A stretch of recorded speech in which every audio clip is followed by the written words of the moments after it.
The views and opinions expressed on this program are those of the participants and do not reflect the views of BronxNet or the program underwriters.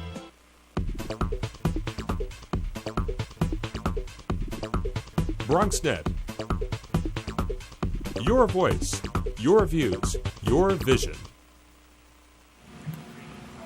Hello and welcome to Open, the one and only show that opens the Bronx and the rest of the world right to you. I'm your host, Cristina Pagan. Today we'll update you on what's happening in and around our community. Coming up on today's show, we'll find out how Unveiled, Unlocked, Bare Elements opens a dialogue that will teach you how to love and embrace yourself from within. Then Grace Outreach wants to help you get your college and career ready.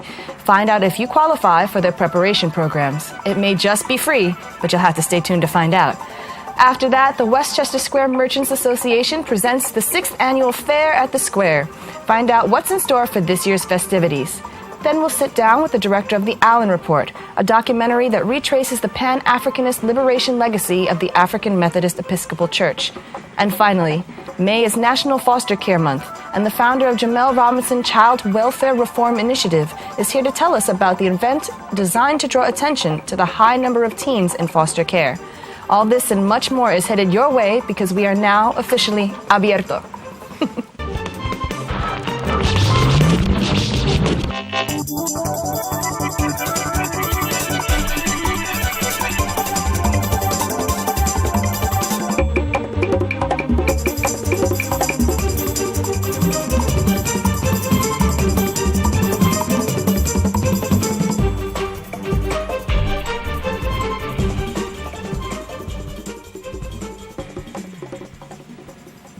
Hello everyone, I'm your host Cristina Pagan, and today is Wednesday, April 30th.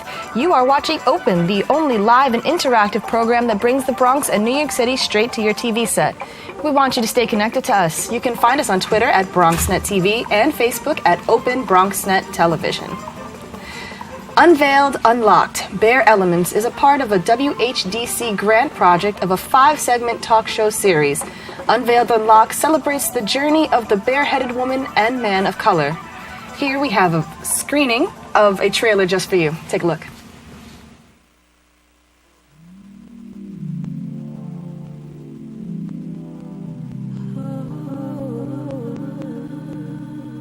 And now, love, art. Welcome to Unveiled, Unlocked, Bare Elements.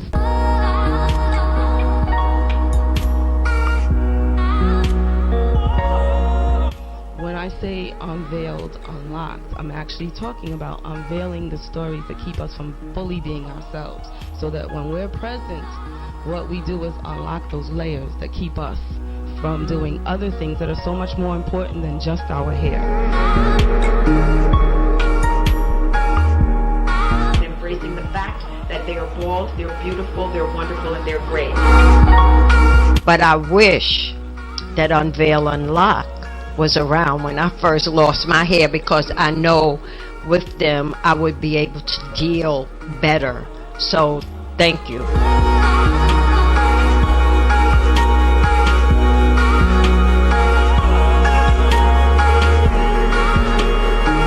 What I love about being a barehead beauty is the liberation, is the freedom. We also identify with the male counterparts in our community. So the barehead woman, the barehead male, and we interact with people of all walks. So Unveiled Unlocked is this journey that we're on. Bare Elements is the series of discussions that we're having. Thank you very much.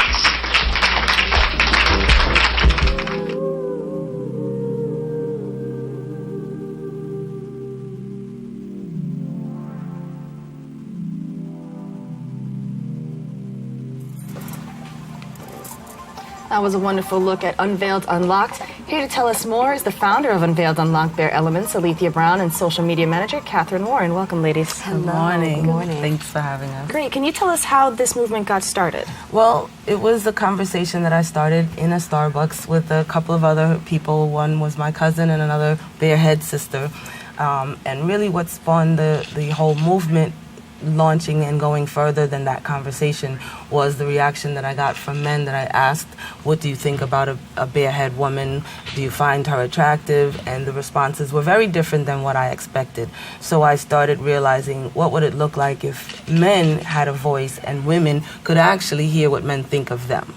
So I started this journey. We launched it in Harlem Week 2012, and we then started realizing there were so many other layers that we were finding out about this project that were significant. So you have women who have health issues, who lose their hair, and you have women who've chosen to cut their hair from lifestyle choice. So it was beginning to put voice and light on so many other areas of the underrepresented. So. And there's a lot that goes into hair choice, especially in women of color, African American women, because there's a lot of, there's a lot of talk whether you keep it straight, whether you process, whether you do go natural, whether you cut it short, go bald. Exactly. I mean, what kind of response have you gotten from the community on that? I mean, it's been a mixed bag, because even from the barehead sisters that I've known over the years who've 20, 30 years been cutting their own hair, you get a lot of negative responses from women and positive responses from men.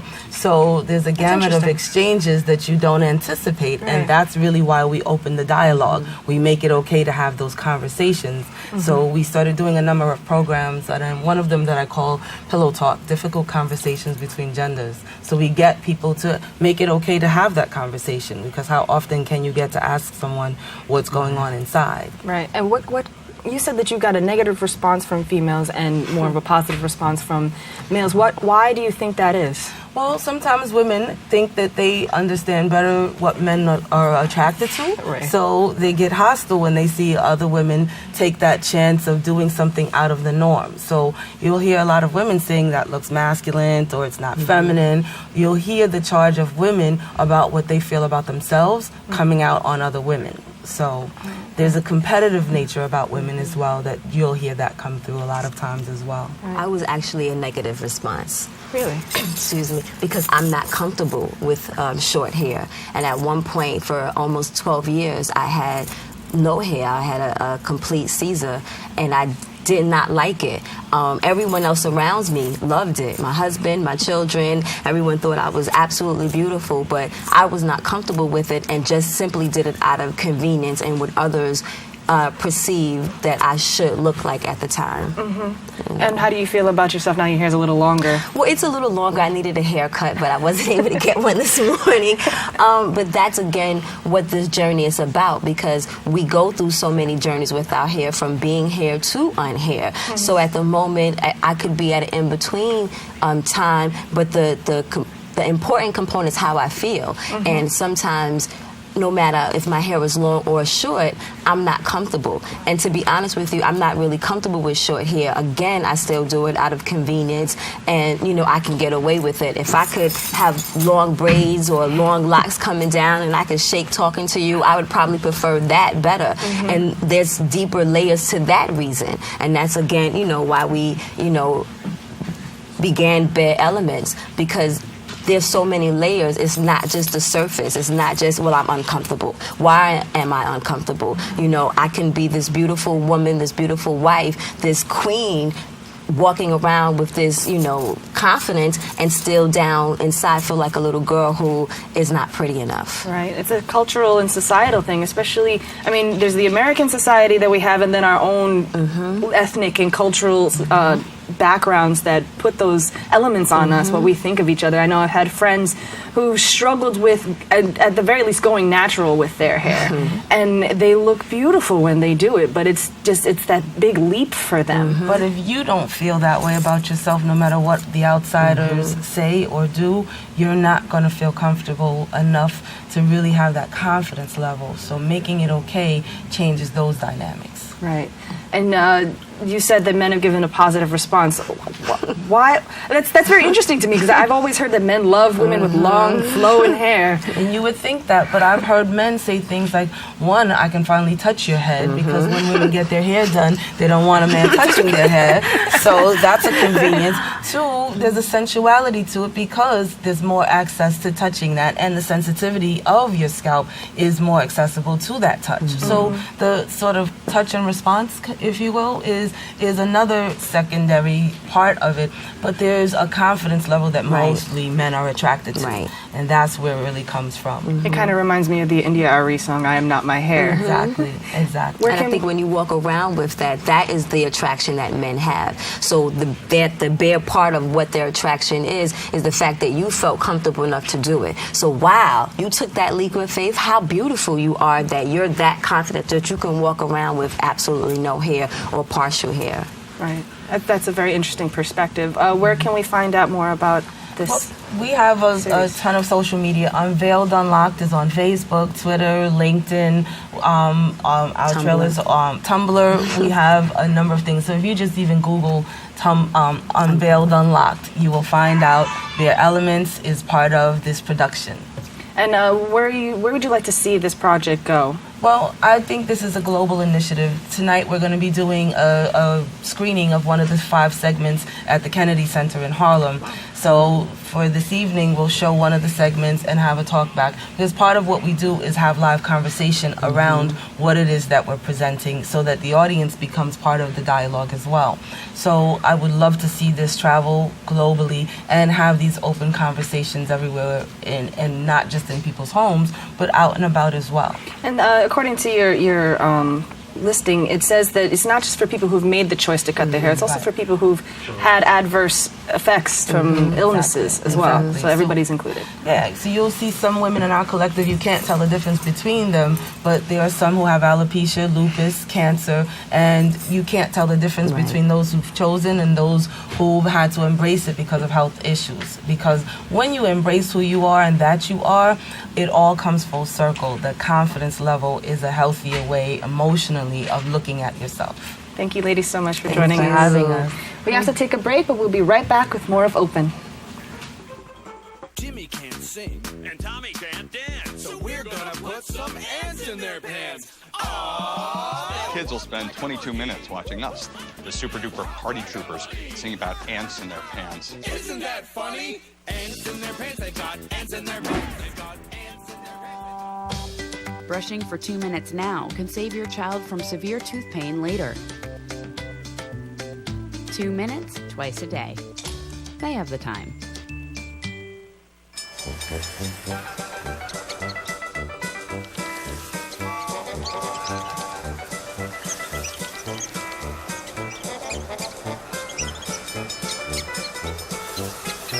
Kids will spend 15 minutes watching online videos like this one. Brushing for 2 minutes now can save your child from severe tooth pain later. 2 minutes, twice a day. They have the time.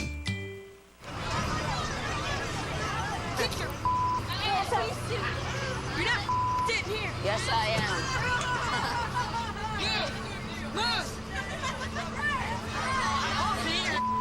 Give it to him hard. No. Every day, kids witness bullying. Why you stabbing me with it? No. They want to help, Ow. but don't know how. Teach your kids how to be more than a bystander. Visit stopbullying.gov.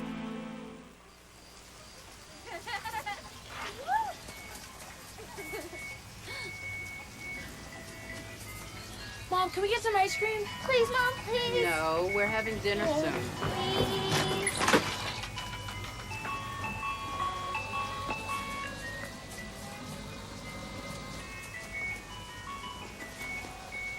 You don't have to be perfect to be a perfect parent.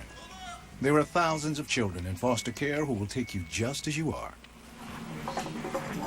Good morning and welcome back to Open. Members of the general public, foster youth, and alumni, the child welfare advocates from across New York City's 5 boroughs will gather in Union Square South on Thursday, May 8th from 12 to 5 p.m. for We Deserve Love Too, in recognition of National Foster Care Month. Here to tell us more is the founder of Jamel Robinson Child Welfare Reform Initiative. Jamel Robinson, welcome, sir. Thank you so much, Christina. Thank you for having me. Thank you. Can you tell us a little bit about your initiative? Sure. The We Deserve Love Too campaign raises awareness to the need for good foster and adoptive homes for teens in the New York City foster care system. I know all too well the challenges of youth in care, having been in foster care my entire life. The truth of the matter is, the older a child gets, the more difficult it is indeed to find them placement.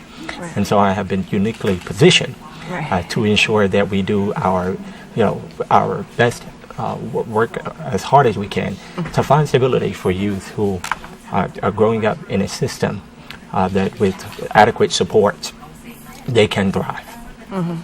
And so you said you've been in foster care your whole life. How do you think that you were able to overcome these difficulties yourself? Well, I'm glad you asked. It wasn't without sleeping on trains and buses and going without food. It wasn't without going through, what most young people go through, whether it's, going through the juvenile justice system. It wasn't without going from foster home to foster home. The truth of the matter is that I understand that young people who grow up in care suffer from a unique set of circumstances, right? You're into care for whatever reason. Unfortunately, you're there. The system does the best they could to provide adequate care. But the truth of the matter is, sometimes you're not lucky, right? In that, finding good foster homes may not be a viable solution at one time or another. But the truth of the matter is, it was a very traumatic experience for me, and I think that I've learned, through it. You make some mistakes, and you get your footing.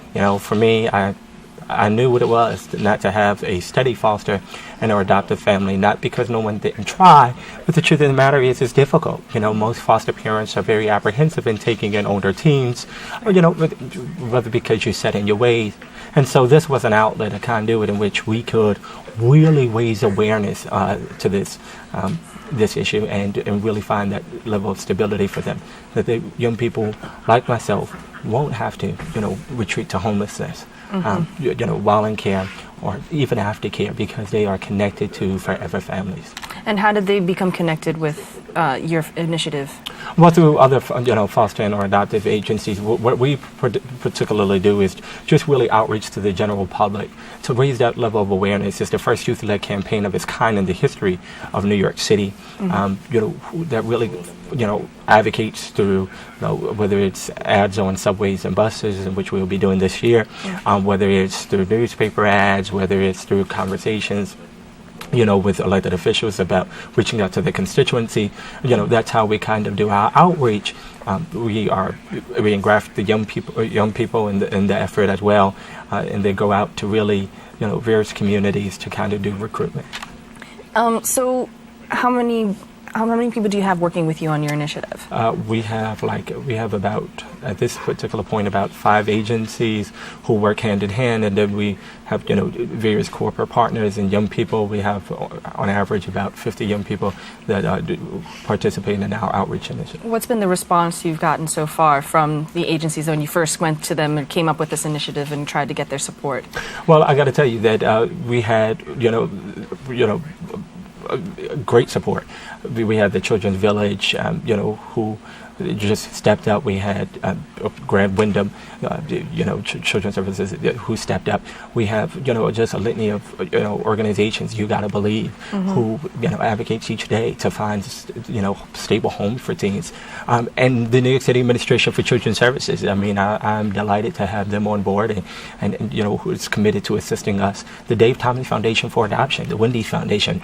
I mean, it's just amazing that they really have embraced this. I mean, they know, like I know, that we have to do all that we can to find stability for these young people, because they're gifted, they're talented, and they have abilities. Potential. Yeah. Oh, absolutely, absolutely, and it's a joy. It's a joy because you know what? The truth of the matter is, like me, any young person in care throughout the 5 boroughs can thrive, can succeed. They are amazing. They just need that opportunity to find that stability, to find that family that's going to be willing to embrace them. Because their faith lies in the balance of that yes. Yes, I'll love you. Yes, I'll care for you. And yes, I will support you. And your journey from one side to the other, from a child to an adult, and seeing both sides of the system, what do you think needs to be done to make it better? Well, I think we just have to be able to build from the inside out, right? And that's work with existing foster parents to really provide them with the adequate support to encourage them to take in other teens. The other part is continue to do outreach, continue to raise awareness. And we as a community, we have to get around this, right? We have great support, I have to say, we have, support from Macy's. We have support from all these various corporations, the TJX companies. We have this litany of support that is now, providing us with the resources to do the outreach. But I think it's about educating the entire community, whether that's elected officials, whether that is, foster care agencies, on best practices of outreach, whether that is, reaching out to, faith-based community to encourage them to get involved and reach out to their parishioners. I mean, that's really the goal, right? Is to do as much outreach and say, these young people, come on, we have to open the doors. We have to support them. What's the most common misconception that you've received when you've told these people about your initiative and about teens in foster care? I think what it is it's just with, it's that teenagers are hard to deal with. Yeah, they're hard to deal with. They have attitudes. No. I think what it is that they're older, right? So you can't really mold them. Everyone wants to take it. The little cute factor is babies. gone. Absolutely. And I just think that young people. I mean, I got to tell you, in this work, you find that these are young people that just want to be loved, just want to be supported. And I believe like this, that if you love them, if you support them, if you can provide a foundation for them, they'll thrive at whatever age. I think the apprehension is, wow, they older, like, I can't, they're not going to listen put to my me touch. Oh yeah, absolutely. Right. I can't. Yeah, and I think that's just, I think that's not necessarily true, right. Because I've seen teens who are, who do communicate well, who, are receptive to love and nurturing and development. Sure. And so we spoke about earlier that there's supposed to be some sort of event. Can you tell us a little bit about that from 12 to 5? Sure. Yeah. On May 8th, we are doing our second annual foster care awareness rally, which hopefully would, help us galvanize, the community together around this issue about finding stability for teens. And I hope that through this event and outreach efforts alike throughout the month, in commemoration of National Foster Care Awareness Month, we'll be able to, hopefully raise that awareness. And the New York Stock Exchange has been very helpful and affording us the opportunity to, ring the bell, like Wall Street Orange, in commemoration of National Foster Care Awareness Month. And I think those things are very helpful in helping us raise awareness because people see those things and they see the cause. That's wonderful. So does that explain the orange tie? Absolutely. Orange represents hope. It's resilience. It's life. I didn't know that. Orange represents hope. That's good to know. Absolutely. Great. Thank you so much for joining us. Pleasure. We have to take a quick break, but when we return, we'll find out about a program working to help women succeed. So stay tuned. Barry, time is running out. According to my calculations, 1 in 5 kids in America struggles with hunger. How can so many children face hunger when there's more than enough food to feed them all? Babadoo. You're right, Barry. We can help solve hunger by teaming up with Feeding America to get food to hungry kids in communities across the country. Help Flint and the Feeding America network of food banks get food to the people who need it in your community. Find your local Feeding America food bank at feedingamerica.org/hunger. Together, we're Feeding America. I already knew that I was going to go to college, from a young age. I definitely want to major in political science. After that, I'm going to get my law degree. Then I'm going to come back to Detroit, boost the economy, become the mayor or something, try to make the situation better for other people. I feel like I owe it to the city. I'm determined. It's gonna happen. My name is Justin, and I am your dividend.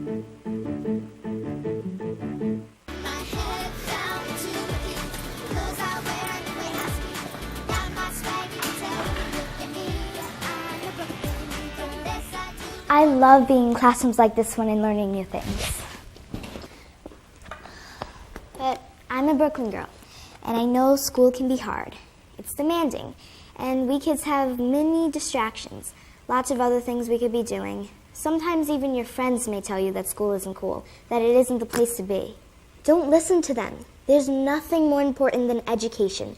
It's the key to everything else. It helps us understand our world and be better people, better friends, and better citizens. So stay in school, and don't let anyone tell you that you're not good enough or smart enough. Be a star, shine brighter than anyone else, and you'll make the grade. This has been a public service announcement of the Make the Grade Foundation. Go to makethegrade.org to learn more.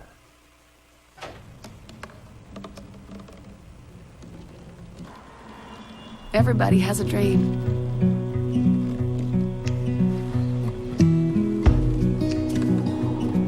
Mine was to see the ocean.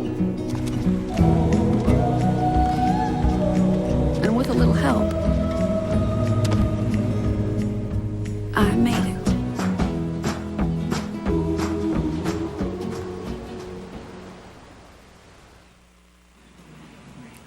Welcome back to Open. I'm your host, Cristina Pagan. Grace Outreach began primarily as a high school equivalency education center. It has grown into a successful multi-service agency offering college preparation programs and a full variety of career services.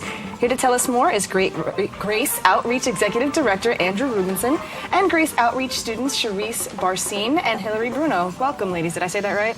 Yes. Yes, I win. So could you tell us a little bit about Grace Outreach? We've been working with women here in the community for 10 years. And women come our way because they want to get their high school equivalency diploma. That diploma for many years has been the GED test, and now starting in January there's a new test in New York State for equivalency called the TASC, the TASC test. And so we have a full education program, we have great teachers, we hire some of the best students as tutors. The tutors are also in college, and between the teachers and the tutors we run a great educational program to help women like Charisse and Hillary earn their equivalency diploma. But really the diploma is not the end game. The diploma is really the stepping stone, because it's really about going to college or going to a quality vocational training program and to increase the earning power of women so women can be financially independent and be providers for their families. Were you there from the beginning? No, I wasn't there for the very beginning. Grace Outreach actually historically used to be tied to a Manhattan institution called Grace Institute, but we've been a separate nonprofit for about 10 years, and we have almost 1,000 graduates in our 10 years. That's fantastic. So ladies, what made you take the step into Grace Outreach? I came to find out about it through a friend who gave me info. They told me just search it up online, and just knowing that it was for women in the community, that they just assist you with every type of resources and anything that you need was something that caught my attention. It just... What about you? From when I walked through the doors, it was just, it's a complete breath of fresh air. The teachers work with you. They help you. They really give you the confidence that you need to go and start. You know, some women haven't been in school over 20 years. Some are just had problems and couldn't finish. So it's a diverse group of women who go and are just given a second chance by this community organization. One of the interesting things is that our location, we're on the 5th floor of a Catholic school on 151st Street. So we have a very accessible location. But the way that it's set up, the students have to buzz in from the ground floor and walk up to the 5th floor. So there's sort of a daily affirmation. I mean, those stairs, we're having a buffer on the stairs, right? That's the success. Right, the steps to success, that's right. And so metaphorically, what that is that students come to Grace Outreach, they push the buzzer, leave things there on the ground, and when they walk upstairs to the 5th floor, they're in business for themselves. And they have 6 hours to work on their education, work on their skills, and each day move themselves just a little bit more forward through this educational platform. You must be really making that commitment to go up those flights of stairs. It's Because by the time you get to the 3rd, you're like, oh, is this worth it? Yeah. But I would assume that it is. I mean, this sounds like an amazing program. What's the next step for you? Well, actually, I graduated Grace Outreach last year, and it has been like my foundation to open doors. I continued to Grace Institute, which I also graduated last month.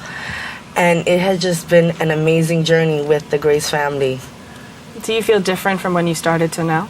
Oh, 100%. It has empowered me. It has given me confidence to go out into the workforce and start my career. What about you, Hillary? Well, just recently I took the TASC test, and waiting for the results, it gives me an open door of getting different ideas of what colleges to go to. And at the same time, in Grace Outreach, we get this program that's called career prep, and it also helps you in figuring out what is the next step you want to do, what is the next goal you want to proceed. So it's been an amazing experience. We also have the college prep program, which also prepares you after you finish the GED. You can take college prep, where it gets you a better chance of getting into college and not taking remedial courses and the whole 9 yards. And they help you with college applications and essays and everything else you need to start to get ready for that world. That's very important. Yeah. So the college prep and the career prep are the two program pieces that you really were referring to at the beginning of the segment, because it's participation in those two areas that are going to really lead to that good job or that career, or to be able to begin college in the right way, to take the college prep class and learn about what college is really like and learn how rigorous the classes really are, and then to be able to pass those those compass tests, so that a student can, like Sharice was saying, start with 0 or even 1 remedial class, so that the financial aid can go further and go just for the credit-bearing classes. That's wonderful. Where is your location at the moment? We're at 378 East 151st Street. That's between Cortland and Melrose, right by the 3rd Avenue and 149th Street stop, the hub stop. But everyone knows we're just up the block from Cookies. Right? Everybody has Cookies, right? Oh yeah, I go to Cookies, 1 block up and then the left. And again, it's the 5th floor of a Catholic school. But the students really like the location because it's accessible by the 2 train and the 5 train, and all the different buses, the 19, the 41, the 55, the 21. They all go within a block or 2 of Grace Outreach. Is your program open to anyone in New York City or just to Bronx residents? It's open to anyone, although about 95 of the students, like Sharice and Hillary, are Bronx residents. But we get a handful from Harlem and 1 or 2 from Washington Heights, and there's always seems to be one person journey from Brooklyn, right? A diverse group of women. You have all type of women that are trying to go all different places. So you meet different people from all type of backgrounds. That's fantastic. I mean, you said you have a diverse population and they come from here and there. What is the main focus that you find from where do people want to really go? Is there like a particular field that they're looking at, or is everybody looking at different things? Well, I'll try to answer generally. A lot of women want to go to college. Right. And so we try to take as many of those women into our college prep class, or if they just want to go straight in, we'll help them in that way as well. In terms of career prep, it seemed like the most popular is healthcare. And, there's so many different kinds of healthcare. For instance, I know Hillary's very strongly considering becoming a nurse. Yeah. But to do it at that level, you still have to go to school, right? Yeah, and one other thing they actually help you with the career prep is that if, let's say you don't want to go straight into college, they help you in getting vocational education, as in like medical assistants, and they give you the options, the different options that they have in the medical field. Why did you decide to do Grace Institute for vocational training? What appealed to you about it? Being a mom and a dropout of high school, I was kind of in a bind, and I just wanted to, I needed to work. But I wanted to start fresh, so I went to get my GED, and they pushed me. It just opened so many doors. I went to Grace Institute. I was able to graduate, and it's made me confident that I can go into the workforce and do something now. Besides, I do still want to pursue college because I want to be a social worker, but I needed to do something now. I needed to get a job now and start in the workforce now. So they prepare you for that completely with computer skills, interviewing skills, resume writing, business writing. So, is it open to women of all ages? Women who've just recently dropped out of high school? Is it for a specific age group? Ages 18 and up. 18 and up. About half the women who attend Grace Outreach are also working. So when classes end at 3:25, there's a rush out the door because there's a lot of people who have to get to that job at 4 o'clock, and people are working part-time, people are working an 8-hour shift, people are working to sell, a lot of people working as home health care aides. So there's a lot of working women at Grace Outreach. And then there are some who are just able to do school and don't have to work at the moment because it's a big time commitment. The day program, the school day runs from 8:45 to 3:15, and so it's a long day. It is. And a lot of the students like Hillary and Sharice are moms. and have families and have children, and so they have to, again, bust out of there right at 3:15 and go pick up those kids and make sure that the family's okay. Well, thank you so much for joining us, and good luck to you, ladies. Thank you. We have to take another break, but coming up, we'll discuss the Allen Report with writer-director Alana Lockwood. Stay tuned.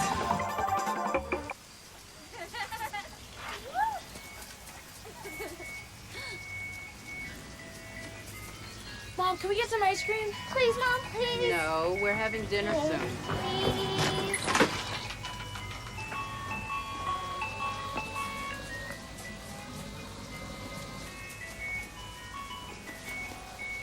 You don't have to be perfect to be a perfect parent. There are thousands of children in foster care who will take you just as you are.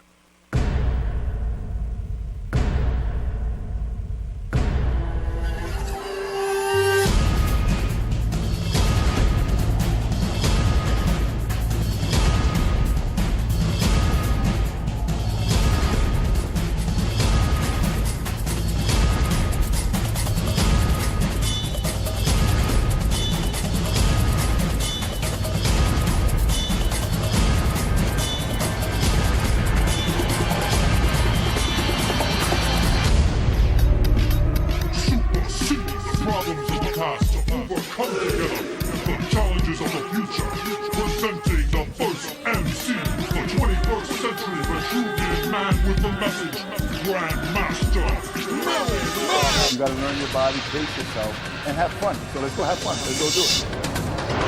The tricky thing about shoulders, your shoulders is a 3-tier muscle. You have your front delt, you have your rear delt, and you have your mid delt. So when you're working out your shoulders properly, you have to do 3 different exercises.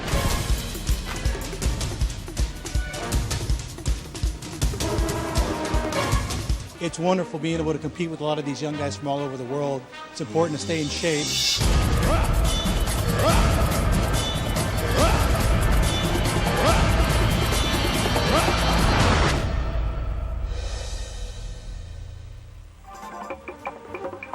Welcome back to Open.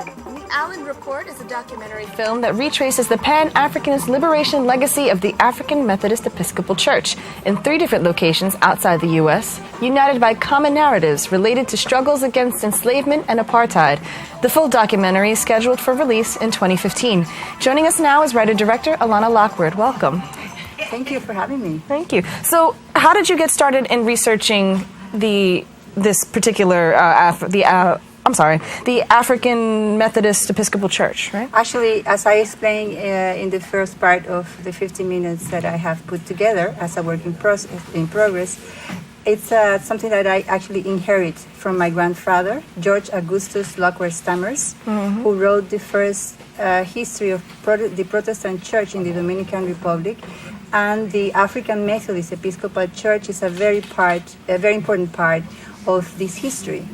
So I was always fascinated by the narratives in this book. I read it many times, well, 3 times at least, and I have it all underlined. I always dreamed about doing something about it because what really fascinates me is the moment when 6,000 African Americans, directly after the Haitian Revolution, that, as you know, created the first Black Republic, and declared everyone in the entire island as Black.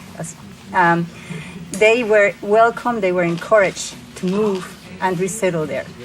So this is a story that I find extremely fascinating. So 3,000 went to the part that is now the Dominican Republic, and the other 3,000 went to the part that is known as Haiti, the French part.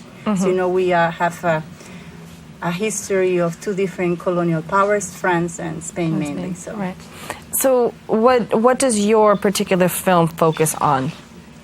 Well, my particular film, my main focus is on how the Pan-Africanist Black liberation theology Pan-Africanism and Black liberation theology, the interpretation of the Bible in terms of self-liberation came together at this point. So I'm very interested in the spiritual part, in how the spirituality was instrumentalized, if you want, not spirituality, religion practice actually, in order by Black people in the United States and then further on in the rest of the world to liberate themselves from enslavement and later on from apartheid, for instance, in Namibia, in Southern Africa. Okay, we have a short piece of your film. If we could take a look at that. Awesome.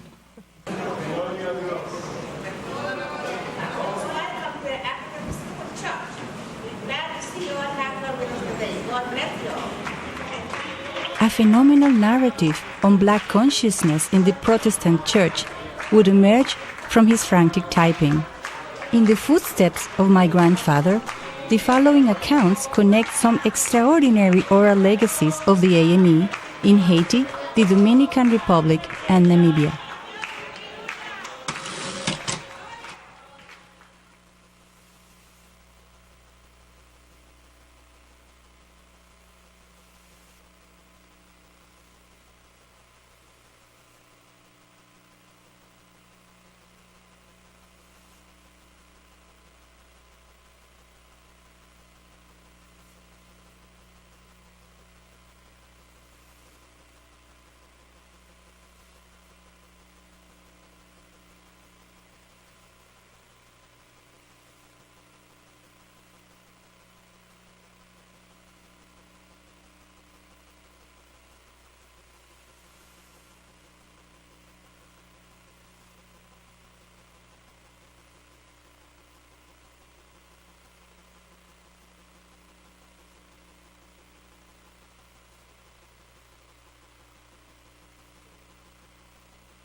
Well, that was a wonderful look at briefly at your film. Can you tell me what is the most interesting thing that you've discovered so far to you in your research? Well, actually, when I was researching the life of a person in the anti-colonial struggle, a hero, in what was formerly known as German Southwest Africa, which today is known as Namibia.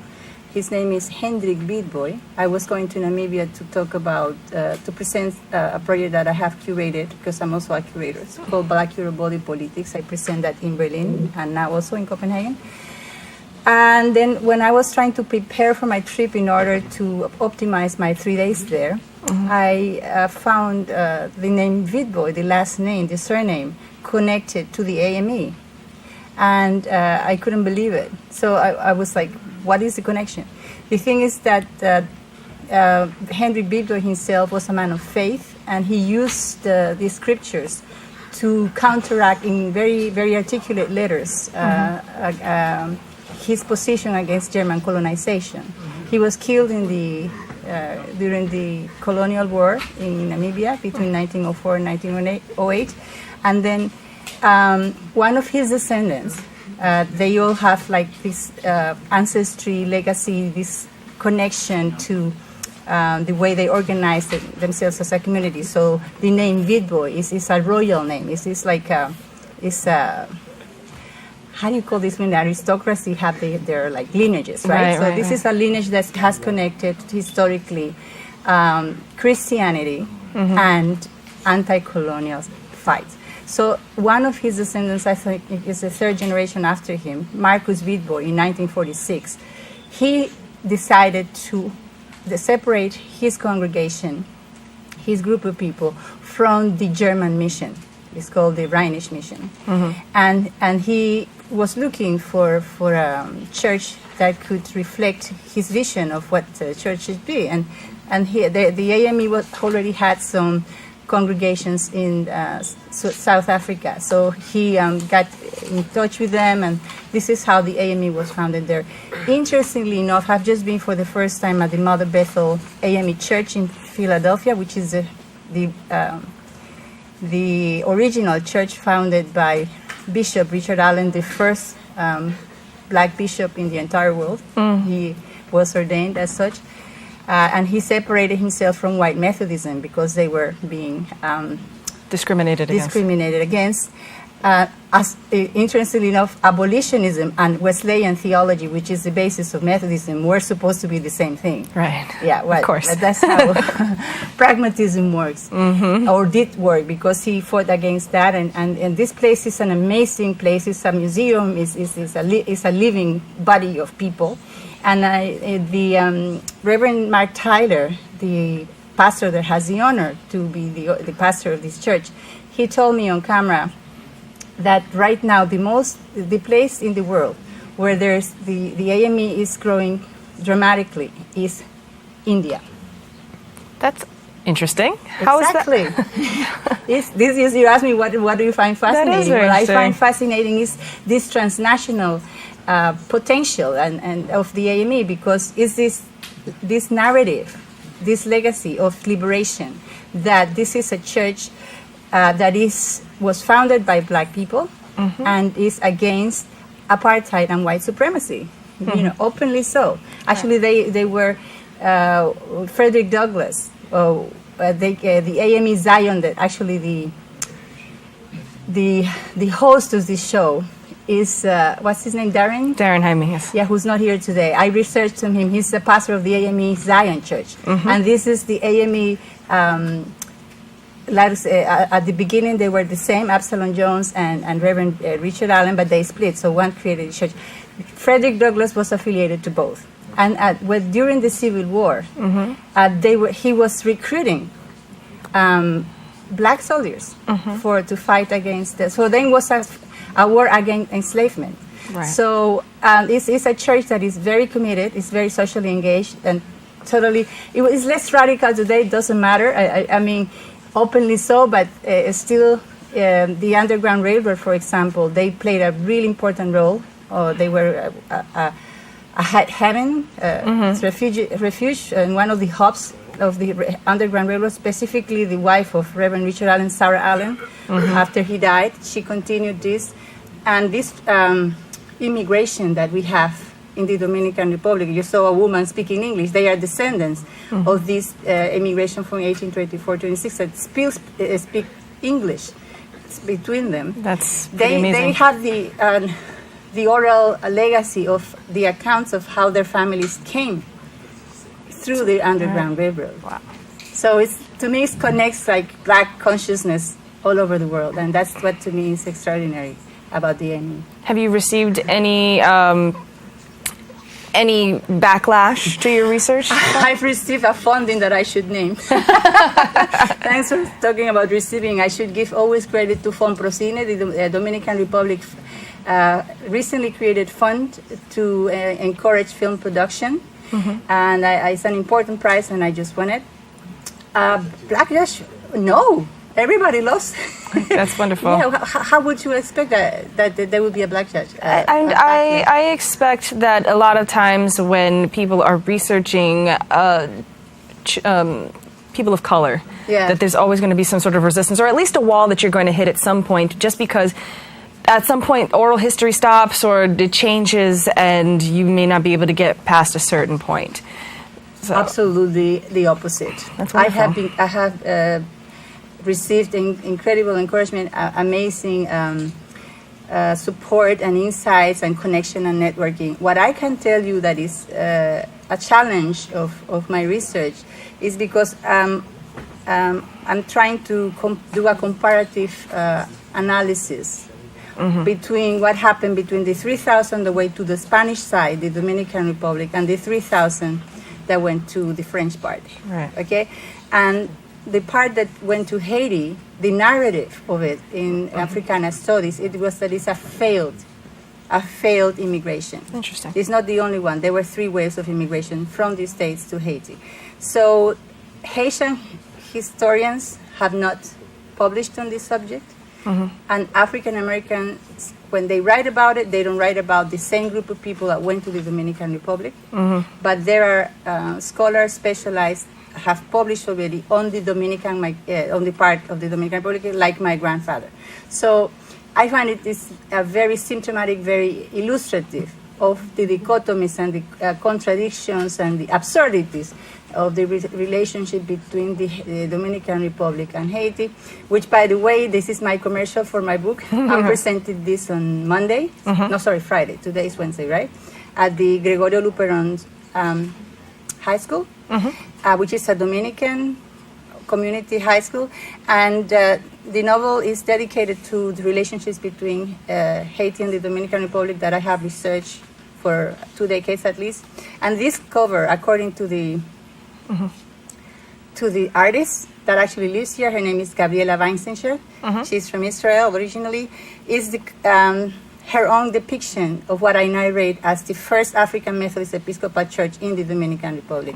So my work is always connected in terms of research and literature, and also now, finally, a documentary. That's wonderful. Thank you so much for joining us. Your film will be out in 2015, yes?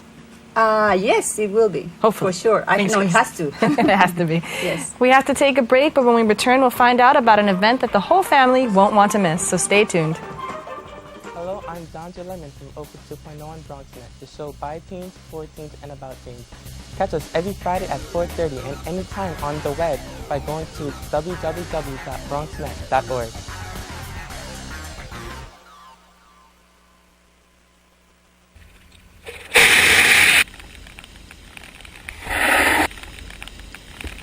So you heard of the Chewbacca fish? Yeah. Chupa who? Well, you heard of the Chewbacca fish, haven't you? Yes, I did. Okay. And just so the people at home know, describe it real quick for us. Describe what? A fish that flies out of the water, like almost like a rocket. It goes like 12 feet in the air, and then what happens is it comes back down before it hits the water. It like flies into people's neck and like starts biting you in the neck and in the face. Well, I'll tell you one thing. If it's out there, I'm gonna catch it on camera because I've been out here with my camera for years. You know how the Chewbacca fish works? What happens is it shoots, it like rockets out of the water like 5 feet in the air, and then as it jumps, it jumps, and then what happens like 5 feet in the air, comes down, right before it hits the water, it does a one of these moves and flies into your neck and starts like biting you and stuff. Nah. They don't have the fish like that out here, do they? Yeah, it's the Chewbacca fish. That's what they have it out here in the Bronx. Yeah. Oh my God. And then what happens is right before it comes and hits the water. Yeah, he tried to hit somebody. Exactly.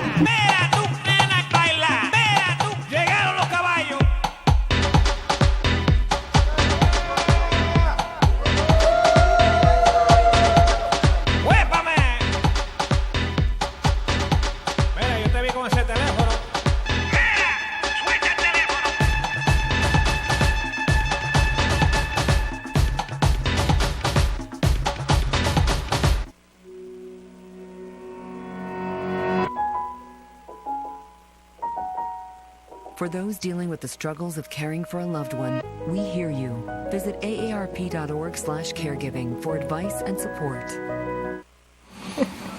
The 6th annual Fair at the Square is an event that promotes the diversity in the commerce, culture, and community of Westchester Square, one of the busiest areas here in the Bronx. Here to tell us more is the executive director of the the president of the Westchester Square Merchants Association, Greg Perry. Welcome, GP. How are you today? Well, thank you very much, Christina. I'm doing absolutely fantastic, and it is definitely a pleasure to be here. It's a pleasure to have you here, sir. So you were supposed to have the executive director of the bid here, Miss Lisa Soren. What happened? No, it's not just Lisa Soren. It is the Lisa Soren. The Lisa Soren. That's right, wow. The executive director. And unfortunately, Lisa last night came down with an illness and had to be rushed to emergency. Ooh. And I just wanted to let you know that I'm a little bit nervous right now, not having my sidekick with me. And lastly, that I just want to be able to tell God that I'm to listen, to speak to me, because his servant is listening. And for Lisa, I just want to say, Lisa. That's wonderful. Okay. You should be here. Get well, Lisa. Get well. We're thinking about you, Lisa. Get well soon. Thank you so much. So tell us a little bit about, this is the 6th annual Fair at the Square. What can we expect this year that we haven't seen in the years past? Well, What you can expect is to have an even larger crowd. We normally have about we're looking to 7,000 people to come this year. We have one of our Grammy winners, the fabulous Ray De La Paz, who is a salsa artist. We're also going to have a freestyle sensational person called Coro. He's going to be, and then there's what we call our undercard individuals. Our undercards are going to be Alive and Kicking, which is a phenomenal group. Just Nuts Party Band, they were great, and we have a person named Gene Donopoli, who is an Elvis tribute artist. So we're besides the food, one of the other things I want to say is BCA. They're an organization, a nonprofit that brings in many of the artists, throughout, and the artists will have art exhibits. They will also have displays and crafts and wares. So we make an effort to constantly keep enhancing the program by bringing all the different cultural groups in, all the different ethnic groups, and we have now a large Bangladeshi community. And then Lisa, who's a phenomenal director, has different events on Saturdays. But this particular time, this is the intro. This is when we start everything and have everything going through to with the bid, and we invite other bid organizations throughout the Bronx to come through.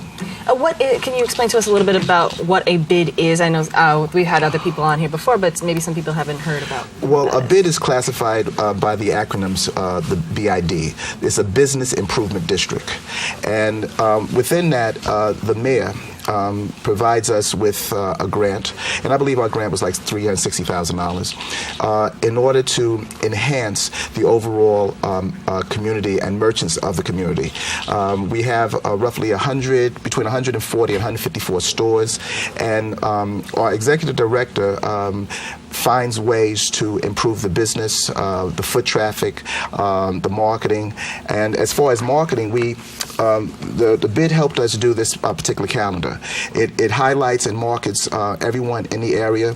Each particular sponsor will take a page. We've had Health First, we had Metro Optics, and at the end of the book, we have all the merchants listed with all the different categories that they have. And one of the things that we definitely want to do is to improve foot traffic.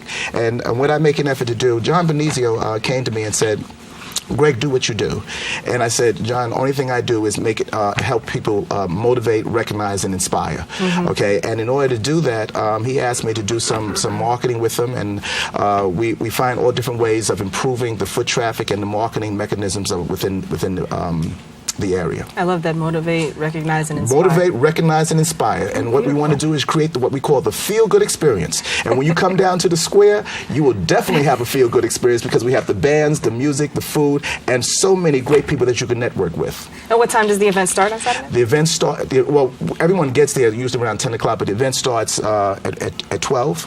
12 to 5, you said? 12 to 5. Hopefully, I saw the weather report. I think it's supposed to be nice and shiny, wonderfully warm, so let's hope we have that continue. I know last year they had a rock climbing for the kids and bouncy houses. Yes. I was a little jealous. I want to go to the bouncy Normally I would say, let me defer this to Lisa, okay? And Lisa will give you all those particular details of all the specifics that would be there. I miss her, but at the same time, we will have a lot of great things for the kids. Matter of fact, big this year, since Olin Dolan is finished with the Parks and Recreation, New York City Parks, they will have a phenomenal set of staff members and volunteers to have kids programs over there in their area. That's fantastic. So I just can't wait. Thank you so much for joining us today. Not a problem. Thank you for having me. Thank you. We just want to remind you not to miss the 6th Annual Bronx Heroes Comic Convention this Saturday as well, May 3rd from 11 a.m. to 7 p.m. It will take place at the Bronx Library Center, 310 East Kingsbridge, Bronx, New York. It is for all ages, family-friendly, fun event, and absolutely free to the public. It's been a pleasure coming into your homes, and I thank our guests for joining us and you, the viewers, for tuning in. If you missed any part of today's show, you can catch us here on the Recablecast at 10 p.m. on Cablevision Channel 67, Fios 33, or watch anytime on the web at bronxnet.org. Have a great week, and don't forget to keep your heart, mind, and most of all, this channel wide open. Have a good day.